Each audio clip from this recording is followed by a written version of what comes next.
डर के अकेले नौका पार नहीं होती, कोशिश करने वाले की कभी हार नहीं होती। बहुत बहुत स्वागत है फास्ट प्लस न्यूज में। मैं हूं अजय कुमार और आज उपस्थित है जनपद कुशीनगर के हाटा विधानसभा क्षेत्र अंतर्गत ऐरोली बाजार में। जी हां, आप सभी को पता है कि उत्तर प्रदेश में परीक्षाओं की घोषणा हो चुकी है।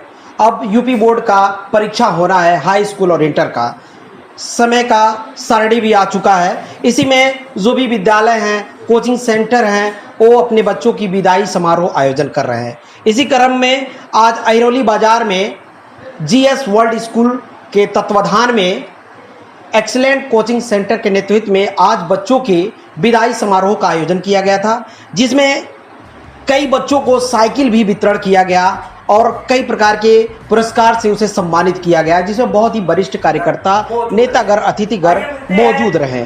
आइए मिलते हैं जीएस वर्ल्ड विद्यालय के प्रबंधक प्रतिनिधि जी से और बात करते हैं बच्चों के भविष्य को लेकर और ये जो प्रोग्राम ऑर्गेनाइज हुआ था इसका मुख्य उद्देश्य क्या रहा। बहुत बहुत स्वागत सर, कैसे हैं?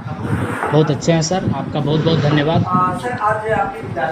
सर आज आपके विद्यालय में कार्यक्रम जीएस वर्ल्ड स्कूल के नेतृत्व में एक्सीलेंट कोचिंग सेंटर के तत्वाधान में एक बच्चों की विदाई समारोह आयोजित की गई थी। मैं जानना चाहूँगा सर कि इसमें बहुत बच्चों को साइकिल भी वितरण किया गया, तो ये वितरण क्या एग्ज़ाम वगैरह थे या किस आधार पे उन्हें साइकिल वितरण किया गया और भी बहुत सारे उन्हें गिफ्ट मैंने उपहार दिया गया है, तो किस आधार पे आपने दिए? Firstly, I would like to give a great thanks to you, sir, and also beside me, Mr. Omvir sir, and जो भी लोग मीडिया वर्क के लोग हैं, हमारे जो मेहमान हैं यहाँ बैठे हुए हैं, तमाम लोग आए और उन्होंने अपना आशीर्वाद दिया। सर मैं आपको बताना चाहता हूँ कि यह संस्था 2004 से संचालित है, एक्सीलेंट कोचिंग सेंटर। जब मैं गवर्नमेंट एम्प्लॉय नहीं था तब तक मैं डायरेक्टर था, अभी संजय मोदनवाल सर इसके डायरेक्टर हुए हैं। और 2008 से ही 4 साइकिल हम लोग बच्चे को, जो 9, 10 फर्स्ट ईयर सेकेंड ईयर के बच्चे हैं जो टॉपर्स हैं, उनको हम लोग 4 साइकिल देते हैं। लेकिन इस वर्ष हमने सोचा कि कुछ और बेहतर किया जाए और इस क्षेत्र के सम्मानित लोगों ने बढ़ चढ़ करके हिस्सा लिया, अपना योगदान दिया और हम इस वर्ष 12 साइकिल यानी 4 क्लास में फर्स्ट 3 रैंकर्स को हमने साइकिल प्रोवाइड किया और बाकी जो रैंकर्स थे, जो टॉप 10 के जो लोग थे, उनको घड़ी और भी चीज़ों से हम लोगों ने सम्मानित किया है। इसका प्रमुख उद्देश्य सर कि बच्चों का उत्साहवर्धन करना है और वास्तव में इसका फ़ायदा 2006 के बाद से मिल रहा है। अभी आपको भी पता होगा कि दिव्यांका यादव नाम की लड़की, जो कि क्लास इस समय सेकेंड ईयर में है और क्लास 10th में पूरे ज़िले को टॉप की थी, तो वह एक्सीलेंट कोचिंग सेंटर की ही छात्रा थी। साथ साथ में कैरियर कोचिंग सेंटर में भी उसने अपना अध्ययन कार्य किया है।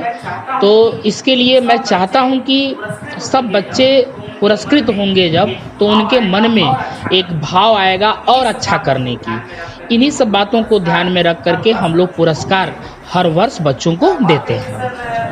बात करेंगे सर, चूँकि विद्यालय का नाम आता है जीएस वर्ल्ड, तो थोड़ा सा कंफ्यूजन हो जाता है कि विद्यालय ऑर्गेनाइज की है या आपका एक्सीलेंट कोचिंग सेंटर ऑर्गेनाइज की है। ने क्वेश्चन पूछा कि कैसे बच्चों को पुरस्कृत किया जाता है, तो हमारे यहाँ 3 टेस्ट होते हैं और रियली में सर मैं आपको बताना चाहता हूं कि जो टेस्ट होता है उसकी सूचिता रहती है, पूरा अंडर सीसीटीवी कैमरा वो टेस्ट को लिया जाता है और बच्चे पूरे लगन के साथ, मेहनत के साथ वो परीक्षा को देते हैं और जो टॉप 10 रैंकर्स होते हैं उनको पुरस्कार दिया जाता है सर।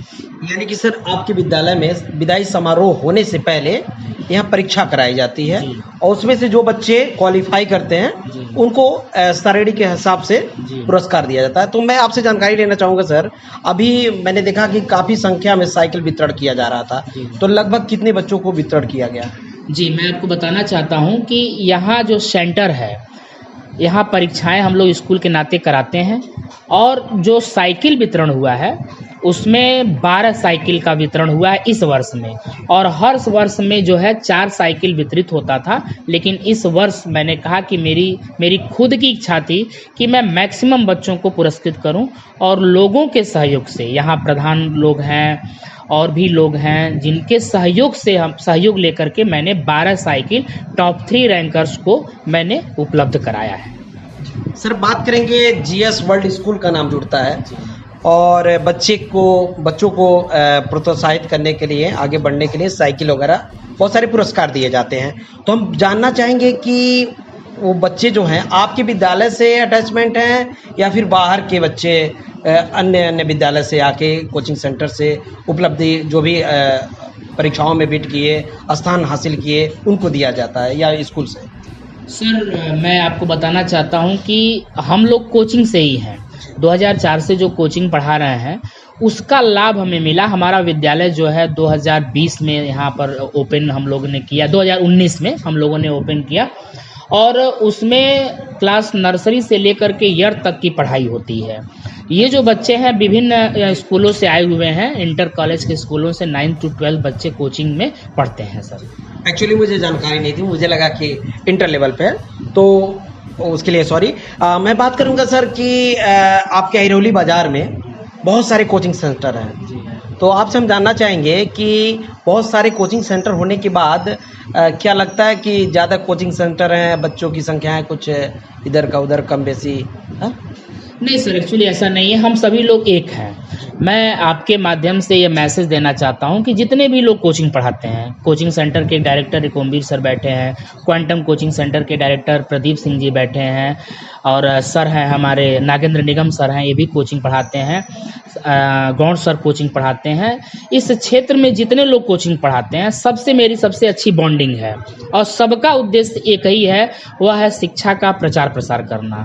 और with the help of everyone हम गेट कर रहे हैं, हम रिजल्ट को गेट कर रहे हैं और उसका फ़ायदा जो है गार्जियंस को और बच्चों को मिल रहा है। जैसा कि एक विद्यालय जो आप देख रहे हैं ये कोचिंग सेंटर से ही इसकी उपज है। अगर कोचिंग सेंटर हम नहीं पढ़ाए होते तो निश्चित रूप से गार्जियन हमको नहीं जानते और हमने एक सौगंध खाया, एक कसम खाया है कि अपने क्षेत्र में एक साफ सुथरा इंग्लिश मीडियम स्कूल। और मैं आपको बता दूं कि निश्चित रूप से मैं अपनी चीज़ को मैं बोस्टिंग नहीं कर रहा हूं, लेकिन मेरे यहाँ जो व्यवस्थाएं हैं, मेरे यहाँ जो बच्चे पढ़ते हैं, निश्चित रूप से वो उनका बहुत बढ़िया परफॉर्मेंस है, वो इंग्लिश टू इंग्लिश बोल सकते हैं। और मैं निकट भविष्य में आपसे वादा करता हूं कि आने वाले 1 से 2 साल में आपसे जब भी मुलाकात होगी, आप इंटरव्यू लेंगे तो मैं आपको दिखाऊंगा कि जीएस वर्ड स्कूल के बच्चे कितने डिसिप्लिन्ड हैं और कितने वेल क्वालिफाइड हैं। चलिए सर, आपके कॉन्फिडेंस को दाग देते हैं कि आपकी कॉन्फिडेंस इसी तरह बने रहे, बच्चों की भविष्य भी आगे इसी तरह उज्जवल होता रहे। सर हम बात करेंगे कि आज के समय में शिक्षा को एक बिजनेस के तौर पे देखा जा रहा है। जनता का मानना है, कहना भी है कि शिक्षा एक बिजनेस बन चुका है। तो बिजनेस की बात आई तो मैं आपके कोचिंग सेंटर पे बात करूंगा कि सर बच्चों की शुल्क, जो फीस शुल्क होता है, उसमें क्या मामला है? जी सर, मैं आपको बताना चाहूँगा, ये बहुत बढ़िया प्रश्न आपने किया हमसे और उस दिन भी एक प्रश्न किया गया था कैरियर कोचिंग सेंटर के डायरेक्टर से। मैं आपको बताऊं कि प्रति वर्ष लगभग 30 विद्यार्थी हमारे कोचिंग सेंटर में जो नॉमिनेटेड है, जो रिटेन है, वो यहाँ फ्री ऑफ कास्ट पढ़ते हैं। उनका कोई भी शुल्क नहीं लिया था। जो गरीब घर के बच्चे, जिनको मैं वास्तव में जानता हूँ कि उनकी स्थिति दयनीय है, वो पढ़ाने के योग्य नहीं है, फिर भी हमारी fees sir 250 rupees per month है। लेकिन हम उन बच्चों के लिए फ्री में हम जो शिक्षा है वो मुहैया कराते हैं। यही सेम कंडीशन हमारे जीएस वर्ड स्कूल में है। हम एडमिशन एंट्रेंस टेस्ट लेते हैं। उसमें जो गरीब घर के बच्चे हैं, प्रत्येक क्लास में मैंने 5 सीट रिजर्व किया है कि जो गरीब घर के बच्चे हैं वह निःशुल्क पढ़ें। इन आशाओं के साथ कि जो गरीब घर का बच्चा है वो मेधावी है तो वो पढ़ाई से वंचित नहीं होना चाहिए। सर बात करेंगे आपके कोचिंग सेंटर में अभी तक कितने बच्चे हैं? अभी कोचिंग सेंटर में सर एवरी ईयर हमको लगता है कि 300 स्टूडेंट की स्ट्रेंथ रहती है। इस साल कोरोना में थोड़ा प्रभावित रहा है। 250 स्टूडेंट हमारे 9 से 12 तक के बच्चे रहे हैं पर क्लासेस में। किसी में 50 हैं, किसी में 55 हैं, किसी में 60 हैं। तो ये स्ट्रेंथ हर साल रहता है। इस साल थोड़ा सा घटा है क्योंकि कोरोना का प्रभाव पड़ा है। बच्चों का परफॉर्मेंस कैसा रहता है इंटर में, हाई स्कूल में? Sir everything you have seen before telling me, आपने सब कुछ देखा है। ये जो बच्चे थे, मैं वास्तव में, मैं जिसे बुलाया था हिंदी में डंका के चोट पर, मैं किस चैलेंज से कह सकता हूँ कि आप कहीं भी मेरे बच्चों का टेस्ट ले लीजिए, इंग्लिश की मैं बात कर रहा हूँ, कहीं भी आप टेस्ट ले लीजिए किसी भी लेवल पर, अगर वो जितना मार्क्स मैंने दिया है उसमें अगर एक नंबर उनका कम हो जाएगा तो मैं दावे के साथ कह सकता हूँ मैं पढ़ाना बंद कर दूंगा। बात होती है कोचिंग सेंटर पे, तो आपने कहा कि इंग्लिश, तो मैं आपसे जानना चाहूँगा ओनली फॉर इंग्लिश की कोचिंग होती है या all subject? Sir, actually, Excellent Coaching Center is known for its excellency and just for only English school, English language. It means केवल अंग्रेजी पढ़ाई जाती है, बाकी सब्जेक्ट के लोग दूसरे जगह लोग पढ़ाते हैं। सर, अंत में मैं आपसे जानना चाहूँगा, अगर शिक्षा जगत पे बात होती है तो एक बहुत बड़ा समस्या सामने आता है कि विद्यालय में बच्चों को शिक्षा दी जाती है, विद्यालय में बच्चों को शिक्षा दी जाती है, क्या कमी रह जाती है कि उन्हें फिर शिक्षा, वही शिक्षा लेने के लिए कोचिंग का सहारा लेना पड़ता है और उन्हें अपने पैसे को कोचिंग संस्थाओं में देनी पड़ती है। आखिर इसका वजह क्या है और क्यों ऐसा हो रहा है?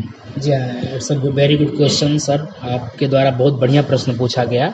मैं किसी को टारगेट नहीं करना चाहूँगा, क्योंकि मैं भी एक अध्यापक हूँ और कहीं कुछ कारण से पहले के समय में जो बच्चे थे, जो पढ़ाई रहती थी स्कूल में, वैसी पढ़ाई आजकल नहीं हो पा रही है। और दूसरा कारण यह है कि बच्चे यह चाहते हैं कि हम सबसे बढ़िया प्रदर्शन करें, सबसे अच्छा करें बोर्ड एग्जाम में, इसलिए वो एक्स्ट्रा करने की कोशिश में कोचिंग सेंटर को ज्वाइन करते हैं। और हम लोगों का कोचिंग सेंटर 2004 से चल रहा है, तो कहीं भी इसका कोई बाजारीकरण नहीं है, न ही कोई कमर्शियल थिंकिंग है। सर, आपको पता होगा जो खर्चे होते हैं, हालांकि यहाँ आपके मीडिया के माध्यम से हमें नहीं कहना चाहिए, जो भी हम लोग अर्निंग करते हैं, मतलब टू बी ऑनेस्ट कि उसका हम तिहाई हिस्सा हम बच्चों में खर्च कर देते हैं। सर, आपको जान के खुशी होगी कि हमारे यहाँ 3 फंक्शन आयोजित होते हैं। एक होता है 40th नवंबर, जो बाल दिवस के रूप में होता है, बहुत ग्रैंड तरीके से होता है, बहुत सारे खर्चे होते हैं, सारे खर्चे एक्सीलेंट कोचिंग सेंटर वहन करता है। एक जो होता है 1 जनवरी को हम लोग एक कराते हैं आयोजन पूरा भोजन का, उसमें सारे बच्चे मिलजुल करके भोजन हम लोग बनवाते हैं, बच्चों को भोजन कराते हैं। और तीसरा जो फंक्शन होता है यह फेयरवेल के रूप में, विदाई समारोह के रूप में होता है। जैसा कि आपने देखा है अभी कि जितने भी प्राइज थे वो हम लोगों के द्वारा किए गए थे। जो साइकिल था उसमें कंट्रीब्यूशन यहाँ के सम्मानित व्यक्तियों का होता है। कहीं ना कहीं सर, माँ बाप से बड़ा दर्जा गुरु को होता है, माँ बाप से बड़ा दर्जा गुरु को दिया जाता है। तो हम आखिरी में आपसे बात करेंगे कि सर, सभी संस्था, सभी विद्यालय, सभी कोचिंग सेंटर, हर एक अपना एक लक्ष्य और एम बना के चलती है कि आने वाले समय में, अब जैसे कि विदाई हो चुका, अगला सेमेस्टर आपका जैसे शुरू होगा, नए बच्चे आएंगे, तो एक टारगेट लेके चलता है कि आने वाले समय में बच्चे क्वालिफाई करेंगे तो हम उनको कुछ और उपहार देंगे, कुछ योजना बनाते हैं। तो हम आपसे जानना चाहेंगे, अगले वर्ष, अगले नए वर्ष के लिए आपकी क्या योजना है, क्या प्लानिंग है और बच्चों को कैसे पुरस्कारित करने के लिए? सर, मैं ये कहना चाहूँगा कि हालांकि किसी का कोई इस दुनिया में ठिकाना नहीं है, लेकिन मैं इतना कहना चाहूँगा कि मैं हमेशा बेहतर से बेहतर करने का प्रयास करता हूँ। अगले वर्ष अगर हम लोग सही सलामत रहे, कोरोना का प्रभाव, दुष्प्रभाव नहीं रहा, तो निश्चित रूप से हम और व्यवस्था करेंगे with the help of everyone कि हम और बच्चों को प्राइज़ दें ताकि उनका उत्साहवर्धन हो सके। धन्यवाद सर, आपने इतना समय दिया। डायरेक्टर साहब से हम बात करेंगे, जो इस कोचिंग सेंटर के डायरेक्टर साहब हैं, उनसे मिलते हैं और जानते हैं कि आगे उनकी योजना क्या है और बच्चों को आगे कैसे पुरस्कारित करने वाले हैं। ओके हैं डायरेक्टर साहब, बात करेंगे सर, ये जो कार्यक्रम हुआ, इस कार्यक्रम को लेके तमाम अभिभावकों से क्या निवेदन करना चाहेंगे, क्या कहना चाहेंगे? जी, पहले तो आपको बधाई कि आप हमारे कार्यक्रम को कवरअप करने आए हैं। और आप रही क्वेश्चन आपकी कि अभिभावकों से क्या आप कहेंगे, तो मैं चाहूँगा अभिभावक बढ़ चढ़ के हिस्सा लें ताकि बच्चे प्रोत्साहित हो सकें और अपना अच्छा दे सकें। जहाँ तक कि मैं बताऊं कि यहाँ पे 12 साइकिल डिस्ट्रीब्यूट की गई हैं, जिसमें 10 साइकिल गर्ल्स की थी और 2 ही साइकिल जो थी वो बॉयज़ की थी। अगर कुछ ही बच्चों के पेरेंट्स साथ में आए थे तो मैं उन सभी पेरेंट्स से अनुरोध करूंगा कि जो फ्यूचर में बच्चे आ रहे हैं उनके साथ उनके पेरेंट्स और बच्चे दोनों उपस्थित रहे ताकि और भी बच्चे प्रोत्साहित हो सकें। धन्यवाद सर। हम आपसे बात करेंगे, क्या लगता है सर कि शिक्षा जगत में अभी भी बहुत सारी कमियां हैं जो स्कूल नहीं पूरा कर पा रही है, जिसकी वजह से कोचिंग सेंटर को चलाना पड़ रहा है? सबसे पहले तो मैं आपको बहुत बहुत धन्यवाद देना चाहता हूं कि आप इस तरह का जो है हम लोगों को हम लोगों की बात जो है मीडिया में जो है रख रहे हैं। मैं बताना चाहता हूं कि देखिए, जो कोचिंग संस्थान है वास्तव में इसमें संडे से लेकर मंडे तक चलता है, और बाकी विद्यालय के समय जो की बात होती है तो विद्यालय में छुट्टियां भी बहुत रहती हैं, जिसकी वजह से सिलेबस जो है समय से पूरा नहीं हो पाता है। जबकि ये जो कोचिंग सेंटर हैं उसमें टाइम टू टाइम जो है सिलेबस चलता है, और उसमें जो है हम लोग समय से जो है पूरा कर देते हैं, जिसके वजह से बच्चे जो है रुचि लेते हैं और अच्छे से पढ़ने का प्रयास करते हैं। इसके अतिरिक्त हम लोग जो है तीन परीक्षाएं कराते हैं कि बच्चे आने वाले समय में जब 3 परीक्षाएं होती हैं जिसमें उसमें टॉप लिस्ट वाले जो बच्चे होते हैं उनको साइकिल दिया जाता है, फिर घड़ी दिया जाता है। इसके अतिरिक्त जो है कलम भी पुरस्कृत किया जाता है, डायरी भी दिया जाता है बच्चों को। सर, अंत में अब तो बच्चों की विदाई हो चुकी है, अब एग्जाम भी होने वाले हैं, तो उनके लिए कुछ कहना चाहेंगे बच्चों के लिए? मैं यही कहना चाहूँगा कि जिस प्रकार से ये बच्चे जो है इस कैरियर एक्सीलेंट कोचिंग सेंटर में चाहे कैरियर कोचिंग सेंटर में अपना प्रदर्शन देते हैं 3 परीक्षाओं के माध्यम से, मैं चाहूँगा कि आने वाले समय में जो बोर्ड परीक्षाएं हैं उसमें 100% जो है 100% करने का प्रयास करें और अच्छा मार्क लाकर इस कोचिंग सेंटर का नाम रोशन करें, इस पूरे क्षेत्र का नाम रोशन करें। धन्यवाद सर। सच्ची में कहा गया है, ये बहुत बड़ा सवाल है और ये बहुत ही बड़ा मुद्दा है उन तमाम विद्यालयों के लिए, उन तमाम सरकारी कर्मचारियों के लिए। अगर वाकई में सही से इस कार्यों को किया जाता, जबकि उन्हें मोटी रकम मिलती है, मोटी तनख्वाह मिलती है, अगर विद्यालय में सही रूप से शिक्षा दीक्षा दी जाती तो शायद कोचिंग सेंटर में उन्हें अलग से